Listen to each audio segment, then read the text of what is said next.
Test performance of engine with off-load adjusting timings. Hello, मेरा नाम प्रीति है।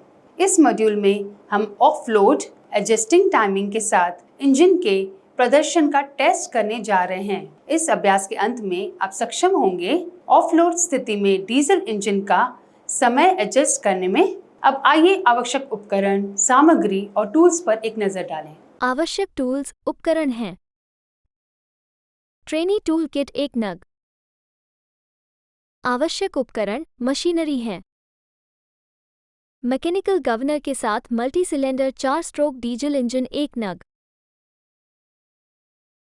केबल के साथ 12 वोल्ट की बैटरी 1 सेट।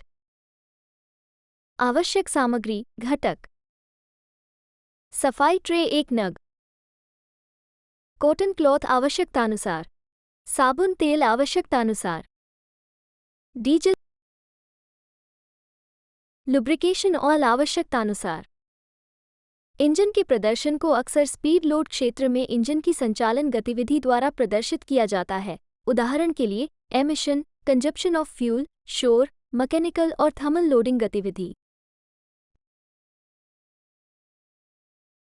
इंजन टाइमिंग प्रणाली क्रैंकशाफ्ट और कैमशाफ्ट की गति को समक्रमिक बनाता है। ये बदले में पिस्टन के साथ समय पर वोल्वों को ऑपरेट करता है, जिससे ये सुनिश्चित होता है कि पिस्टन और वाल्व एक दूसरे के संपर्क में नहीं आ रहे हैं। कुछ मामलों में इंजन टाइमिंग प्रणाली ईंधन इंजेक्शन पंप और पानी पंप को भी चलाती है। वाहन के इंजन को सुचारू रूप से चलाने में टाइमिंग प्रणाली महत्वपूर्ण भूमिका निभाती है। गंभीर इंजन विफलताओं से बचने के लिए टाइमिंग प्रणाली में उपयोग किए जाने वाले कॉम्पोनेंट बहुत उच्च मानक गुणवत्ता वाले होने चाहिए। टाइमिंग सिस्टम के कई अलग अलग कॉम्पोनेंट होते हैं। टेंशनर्स और या आइडलर रोलर, टाइमिंग बेल्ट या सिंक्रोनस बेल्ट। एक इंजन को सर्वोत्तम तरीके से काम करने के लिए प्रत्येक सिलेंडर में फ्यूल एयर मिक्सचर को पिस्टन के टॉप डेड सेंटर (TDC) तक पहुंचते ही प्रज्वलित हो जाना चाहिए। स्पार्क प्लग को मिश्रण को प्रज्वलित करने और कंबस्शन को बनने में एक निश्चित समय लगता है। टाइमिंग मैकेनिज्म को TDC से कुछ समय पहले प्लग को चालू करने के लिए सेट किया जाता है। ऑफ-लोड परिस्थितियों में इंजन के प्रदर्शन का मूल्यांकन करने और आवश्यक समय एडजस्टमेंट करने के लिए इंजन को स्टेबल और अनलोड करके टेस्ट शुरू करें। FIP fuel injection pump mounting bolt के अच्छी तरह कसे होने की जांच करें और यदि आवश्यक हो तो कस लें। फिर रेडिएटर की जांच करें, उसमें पानी के लेवल का आकलन करें और यदि यह रिकमेंडेड लेवल से नीचे है तो उसे और भरें। इंजन को ओवरहीटिंग से बचाने के लिए एक सुचारू रूप से कार्यरत रेडिएटर अत्यंत आवश्यक है। इसके बाद सम्प में लुब्रिकेटिंग ऑयल लेवल का इंस्पेक्शन करें। उचित लुब्रिकेशन बनाए रखने, फ्रिक्शन को कम करने और आवश्यक इंजन भागों पर घिसाव को कम करने के लिए यदि आवश्यक हो तो तेल और भरें। इसके अलावा फ्यूल टैंक की जांच करें, फ्यूल लेवल की पुष्टि करें और आवश्यकतानुसार इसे फिर से भरें। ये सुनिश्चित करते हुए कि केबल मजबूती से अपनी जगह पर है, बैटरी को स्टार्टिंग मोटर से जोड़ें। ध्यान दें, हैंड प्राइमिंग उपकरण की सहायता से फ्यूल सिस्टम से तब तक हवा निकालें जब तक प्रणाली हवा से मुक्त न हो जाए। पंखे के बेल्ट के टेंशन की जांच करें और यदि आवश्यक हो तो इसे एडजस्ट करें।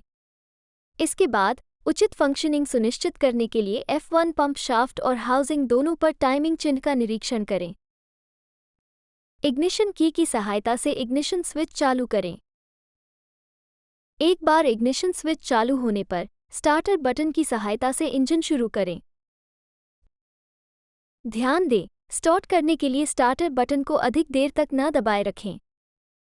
इंजन चालू होने के तुरंत बाद स्टार्टर बटन को तुरंत छोड़ दें। इंजन को सफलतापूर्वक चालू करने के बाद एक्सेलरेटर लीवर की मदद से धीरे धीरे इंजन की गति बढ़ाएं।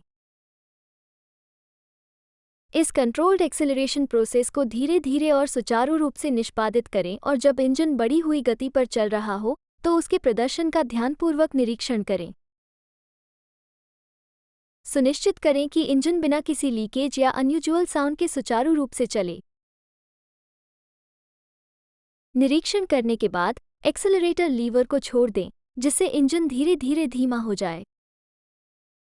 सुनिश्चित करें कि इंजन धीमी गति से चल रहा है और किसी भी एबनॉर्मल वाइब्रेशन के लिए इंजन का ध्यानपूर्वक निरीक्षण करें। यदि कोई वाइब्रेशन पाया जाता है तो स्पैनर और स्क्रूड्राइवर की मदद से आइडलिंग स्टॉप स्क्रू में एडजस्टमेंट करें और निर्माता के विनिर्देश या नियमावली के अनुसार उचित निष्क्रिय गति निर्धारित करें।